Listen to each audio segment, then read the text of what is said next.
Hey guys, and welcome back to SM Talks, and welcome back to another video on this channel.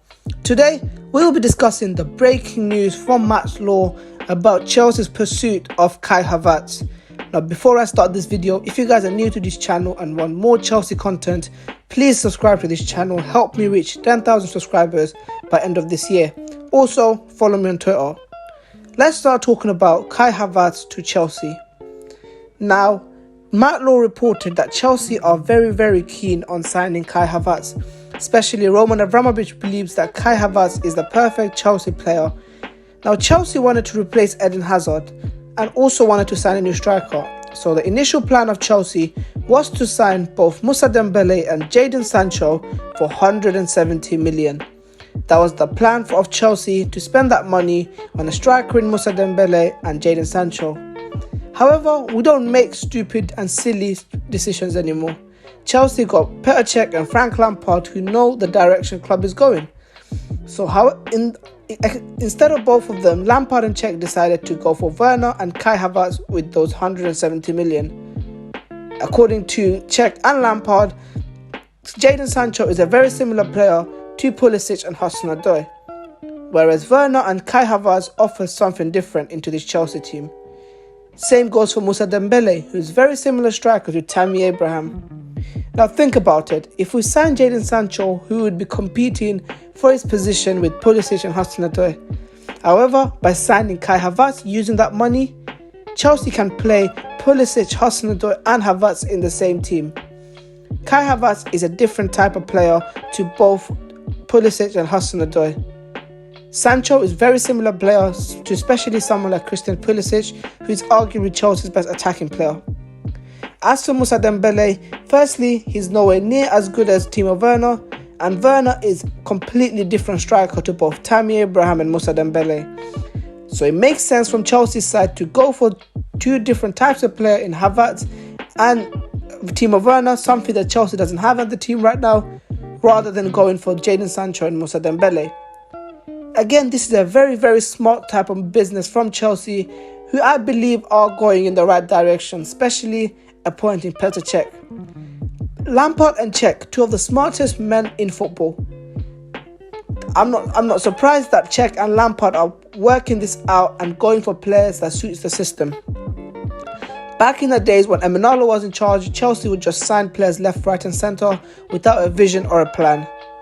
Now Chelsea are targeting players that fits the system of Frank Lampard, and they know what it feels like being a Chelsea player. Anyway, let's talk about Kai Havertz as a player. Kai Havertz is one of the most complete forward in the Bundesliga this season. He can play as in the right, he can play on the left, he can play as a number 10, he can play as a number 8, even can play as a false 9 striker.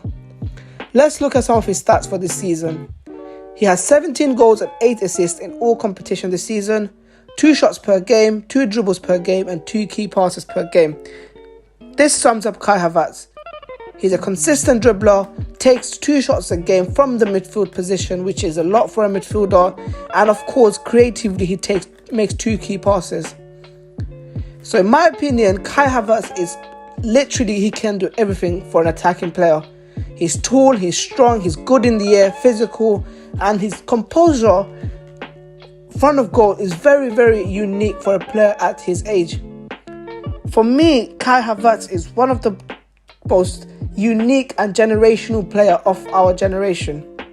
The reason I say this is because normally people who look at number 10s as in flashy number 10s, people who look at number 10s as in your James Rodriguez, your Mesut Ozil, those creative number 10s, people who look at your Thomas Muller as goal scoring number 10. Someone like Kai Havertz, he can do both. He can drop deep and be the creative player. At the same time, he's very good goal scorer. Now, we're not the only team that interested in Kai Havertz. There's Real Madrid and there's Bayern Munich. Let's start with Real Madrid. Now, I don't think Real Madrid is going to go for Kai Havertz simply because they have their own version of Kai Havertz in Martin Odegaard, another generational talent. So, if they are planning to replace Luka Modric with Odegaard, with Kroos and Casemiro and Odegaard and Modric there, I don't see Kai Havertz getting into that team. in terms of Bayern Munich, today they completed the signing of Leroy Sané, and they want to sign a right back who is a backup to Pavard instead of going for Kai Havertz. Now, they are interested in Kai Havertz, but they want Havertz to wait another season before he can move to Bayern Munich because of the financial situation, which leaves Chelsea in a one-team race. Havertz is known to be a Premier League fan. He is very close with the likes of Rudiger and a new signing Timo Werner. So for me, it makes perfect sense for Havertz to move to the Premier League and play with Werner and Rudiger. Chelsea is an exciting project right now for young players, and Havertz is one of the best young players in the world. Him playing under Lampard, who had a very similar style of play to him, would help him a lot.